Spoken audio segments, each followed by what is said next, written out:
كلنا ممكن نحلم عادي جدا، بس ان انت تطلع في فيديوهات تحبط الناس بحلمك او بحالات فرديه او ده العادي في امريكا، يبقى ده اللي مش عادي بالنسبه لي. عشان كده انا علقت على الفيديوهين الاخرانيين، اللي هو واحد بيقول لك في 3 شهور اجيب مرسيدس، ما قالش ايه اللي بعد كده، ايه النايت مير، ايه ال 36 شهر هتدفعهم منين.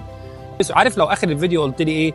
قلت لي هتدفع 3 شهور مقدم بعد كده البس، كده كل الناس فهمت ان هي لابسه. لكن لما تقول لي اي حد يقدر يركب عربيه 3 شهور ويلا بينا وعبيله واديله، لا، في كل حاجه ليها الايجابيات والسلبيات. ولما تقول لي عربيه بتتشال من التاكس، يبقى لازم تبقى تقول لي العربيه بتتشال من التاكس من البيزنس مش من الانديفيدوال. اطلع في فيديو تقول ان جنرال العربيه بتتشال من التاكس، عشان ده ما بيحصلش. فياريت لما تتكلم تقول ان في ناس ممكن تعمل كده، لكن مش كل الناس.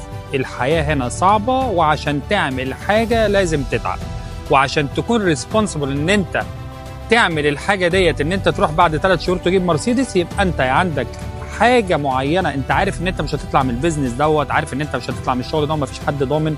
في AI دلوقتي بيفاير الناس كلهم، فيا ريت نفهم الموضوع ده. مفيش حد يروح يجيب عربيه وخلاص. ناس كتير قالت انت ممكن في 3 شهور تروح تشتغلهم وتجيب مرسيدس، ما احنا عارفين الكلام ده. قلت بقى ايه المشاكل اللي هتقابلك في حياتك ولا ما قلتش؟ يعني اللي لسه جاي امريكا ده يروح يشتغل 3 شهور يروح يتدبس في عربيه عشان مش فاهم حاجه، عشان شاف الفيديو بتاعك. واللي قاعد في مصر او اللي قاعد في الدول العربيه يا عيني يجي له احباط.